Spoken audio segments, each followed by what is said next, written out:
नमस्कार बच्चों, मैं सरिता आपका हम सबके चैनल हिंदी बाइट्स में आपका स्वागत करती हूँ। आज हम हरिवंश राय बच्चन जी की कविता आत्म परिचय पढ़ेंगे और उसके महत्वपूर्ण प्रश्नों की भी चर्चा करेंगे। कविता कुछ इस प्रकार है। मैं जग जीवन का भार लिए फिरता हूँ, अर्थात मैं संसार में जीवन की समस्याओं का भार लेकर घूमता रहता हूँ। फिर भी जीवन में प्यार लिए फिरता हूँ। इस जीवन में बहुत सारी समस्याएं हैं, बहुत सारी दुख तकलीफें हैं, उसके बावजूद भी मैं अपने जीवन में प्यार लेकर घूमता हूँ। कर दिया किसी ने झंकृत जिनको छूकर। कवि कहते हैं कि किसी प्रिय अथवा प्रेयसी ने उसके जीवन में आकर उसके जीवन को संगीत में कर दिया है। मैं सांसों के दो तार लिए फिरता हूँ और उसकी सांसें उसी संगीत के तारों से चल रही हैं और वो उन्हीं से सांसें लेकर घूमता फिरता है। कवि कहते हैं कि मैं स्नेह रूपी शराब का पान किया करता हूँ, अर्थात मैं प्रेम में डूबा हूँ।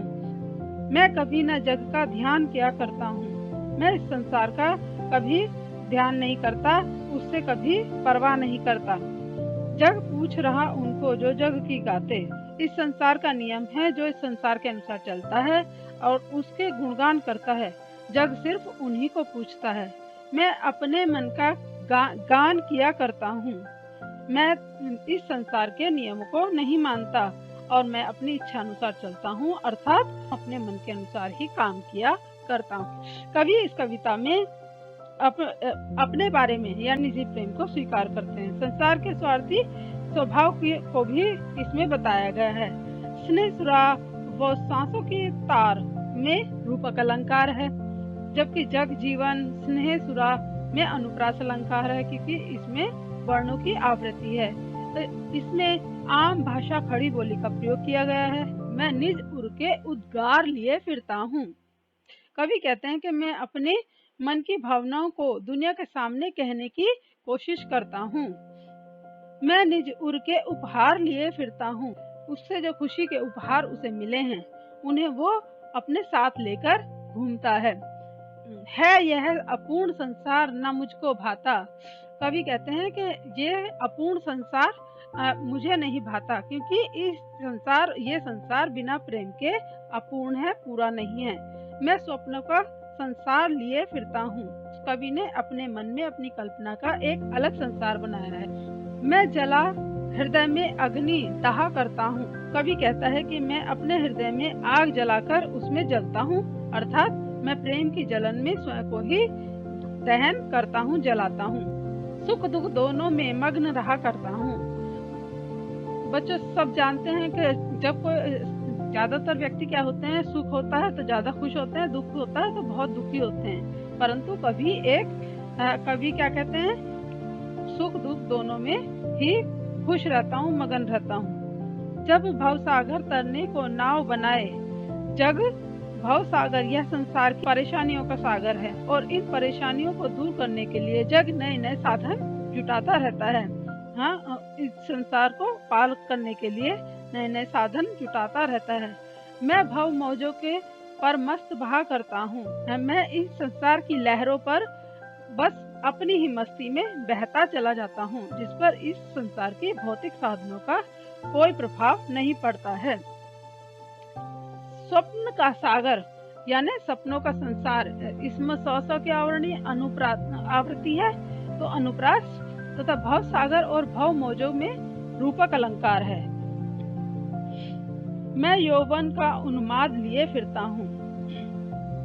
कवि कहता है कि मैं जैसे युवावस्था में होता है कि युवावस्था में व्यक्ति ज्यादा उत्साही और मस्तीखोर होता है, उत्साही होता है और उसमें खूब उल्लास भरा होता है। कभी भी अपने साथ वही मस्ती और उल्लास लेकर घूमता फिरता है और उन्मादों में भी अवसाद लिए फिरता हूँ। पर यह मत समझना कि मैं बहुत खुश हूँ। जिस तरह से सबके जीवन में सुख भी आते हैं और दुख भी, मेरे जीवन में भी सुख भी है और दुख भी, तो मैं भी उन्मादों में अवसाद लिए फिरता हूँ। जो मुझको बाहर हंसा रुलाते भीतर, जो मुझको बाहर से तो हंसाते हैं परंतु अंदर ही अंदर में मुझे रुलाते हैं, मुझे बहुत दुखी करते हैं।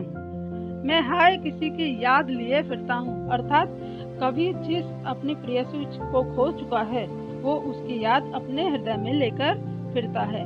कर यत्न मिटे सब सत्य किसी ने जाना। यह भौतिक संसार है जो नश्वर है, खत्म हो जाना है, परंतु फिर भी ये संसार इस सत्य को जानना नहीं चाहता। बस लाभ और अपने फायदे को उठाने और सुख साधनों को जुटाने में का ही प्रयत्न करता रहता है। नादान वही है हाय जहाँ पर दाना, जहाँ पर उसे ज्यादा सुख साधन मिलते हैं वो अपने सुख साधनों को, रुपया पैसे धन दौलत को जोड़ने में ही लगा रहता है। मूर्ख है, नादान है। फिर मूढ़ न क्या जग जो इस पर भी सीखे। जब इस जीवन का, इस भौतिक जग का, इस सत्य सब मरना ही है या सब कुछ समाप्त होना ही है, तो फिर व्यक्ति कुछ सीखता क्यों नहीं इससे। मैं सीख रहा हूँ सीखा ज्ञान भुलाना, अर्थात मैं इस संसार ने जो मुझे ज्ञान सिखाया है, ज्ञान दिया है, मैं उस ज्ञान को भूल जाना चाहता हूँ और उस ज्ञान को भुलाना सीख रहा हूँ। सांसारिक ज्ञान की बातों को भूलकर मैं अपने ही मन की कहे अनुसार चलना सीख रहा हूँ। उन्मादों में अवसाद यानी दुखों में खुशी में भी दुख यानी विरोधाभासी अलंकार है। ये एक गीति काव्य है। और कर यत्न मिटे सब सत्य किसी ने जाना यानी अनुप्रास अलंकार है इसमें। मैं और जग और कहाँ का नाता यानी मैं कौन और जग कौन, मुझ में और इस संसार में कोई नाता नहीं है। मैं बना कितने जग रोज मिटाता, कभी अपनी कल्पना में जाने कितने संसार रोज बनाता है और उनको मिटा देता है। जग जिस पृथ्वी पर जोड़ा करता वैभव, यह संसार सुख के साधनों को जिस धरती पर जोड़ता है, मैं प्रतिपग से उस पृथ्वी को ठुकराता यानी उस संसार को जहाँ पे भौतिक साधनों को जुटाया जाता है, मैं उस संसार के प्रतिकूल आचरण कर रहा हूँ। मैं निज रोदन में राग लिए फिरता हूँ यानी कि मैं अपने निजी दुख के कारण भी दुखी हूँ, परंतु फिर भी मैं अपने हृदय में प्रेम लेकर घूम रहा हूँ। शीतल वाणी में आग लिए फिरता हूँ यानी कि मेरी वाणी तो शीतल है परंतु उसमें भी आग समाई हुई है। मेरी वाणी में यानी कि मेरे अंदर बहुत ही असंतोष है जिसे मैं अपने साथ लेकर फिर रहा हूँ। हो जहाँ पर भूपों के प्रसाद निछावर, भूपों राजाओं के अनेकों महल निछावर हो जाएं, मैं वह खंडर का भाग लिए फिरता हूँ। मैं उस प्रेम की यादें अपने अंदर लेकर फिरता हूँ यानी मैं उस प्रेम से बने महल के खंडर यानी उसके भाग अपने हृदय में लेकर फिरता हूँ। कहाँ का नाता में प्रश्न अलंकार। और रोदन में राग, रौ की आवृत्ति है। शीतल वाणी में आग वाणी में विरोधाभास है। रोदन में राग यानी दुख में खुशी, शीतल वाणी में आग विरोधाभास अलंकार है। और बना पुनरावृत्ति प्रकाश अलंकार है। इसमें और का हर जगह अलग अर्थ है, इसका मतलब इसमें यमक अलंकार है। कहाँ का और जग जिस पृथ्वी पर में अनुप्रास अलंकार है। रोदन में राग में भी अनुप्रास अलंकार भी है, श्रृंगार रस की अभिव्यक्ति भी हुई है और खड़ी बोली का प्रयोग हुआ है। मैं रोया इसको तुम कहते हो गाना, अर्थात कवि कहता है प्रेम की पीड़ा के कारण उसका मन रोता है और तुम उसे गाना कहते हो। मेरे रोने को संसार गाना मान बैठा है। मैं फूट पड़ा तुम कहते छंद बनाना, जब वेदना अधिक हो गई तो मैंने अपने दुख को शब्दों में ढाल दिया। तुमने कहा कि ये छंद बन गया, कविता बन गई। क्यों कवि कहकर संसार मुझे अपनाए। मेरे छंदों के कारण, मेरे दुख भरे छंदों के कारण मुझे कवि क्यों कहकर ये संसार मुझे कवि के रूप में क्यों पहचानता है, क्यों अपनाने के लिए तैयार है, यानी संसार मुझे कवि के रूप में अपनाने के लिए तैयार क्यों है। मैं दुनिया का हूँ एक नया दीवाना। मैं तो इस दुनिया का एक नया दीवाना हूँ जो हर परिस्थिति में मस्त रहता हूँ, खुश रहता हूँ। मैं दीवानों का वेश लिए फिरता हूँ। मैं दीवानों के रूप में इस संसार में घूमता फिरता रहता हूँ। मैं मादकता निषेध लिए फिरता हूँ, यानी मैं जो मेरे जीवन में सुख और मस्ती, खुशियाँ शेष रह गई हैं, मैं उनको अपने साथ लेकर घूमता फिरता रहता हूँ, जिनको सुनकर जग झूम झुके लहराए। मैं अपने दुख को और खुशियों को छंद के रूप में, कविता के रूप में ढालता हूँ। उनसे लोग झूमते हैं, झुकते हैं और लहराते हैं, खुश होते हैं, नाचते कूदते हैं, आनंद उठाते हैं। मैं मस्ती का संदेश लिए फिरता हूँ, यानी कि मैं इस संसार को मस्ती का संदेश देता हूँ। इस संसार में मस्ती के गीत बांटता फिरता हूँ। मस्ती के गीतों के रूप में उसकी करुणा फूटती है। कभी कहकर झूम झुके में अनुप्रास अलंकार है, और क्यों कभी यानी प्रश्न अलंकार। खड़ी बोली का आम भाषा का प्रयोग किया गया है और श्रृंगार रस की भी अभिव्यक्ति है। यह एक गीति काव्य है। अब इस काव्य के महत्वपूर्ण प्रश्नों की चर्चा कर लेते हैं। कविता एक और जग जीवन का भार लिए घूमने की बात करती है, और दूसरी ओर मैं कभी न जग का ध्यान किया करता हूँ। विपरीत से लगते हैं, इन कथनों का क्या आशय है? कवि जग जीवन का भार लेने से कवि का अभिप्राय क्या है? संसार के दायित्वों को पूरा करना, यानी कि वो चाहे इसके नियमों को, आचार विचारों को नहीं मानता, परंतु इसके बावजूद भी वो इस संसार का हिस्सा है और वो यहाँ के सुख दुख, हानि लाभ सबको झेलते हुए अपने जीवन की यात्रा को पूरा कर रहा है।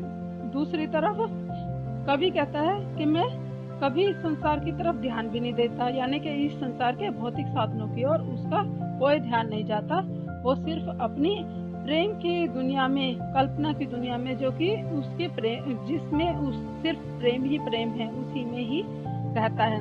सांसारिक बाधाओं की परवाह नहीं करता, और ये एक दूसरे के विरोधी ना होकर पूरक हैं।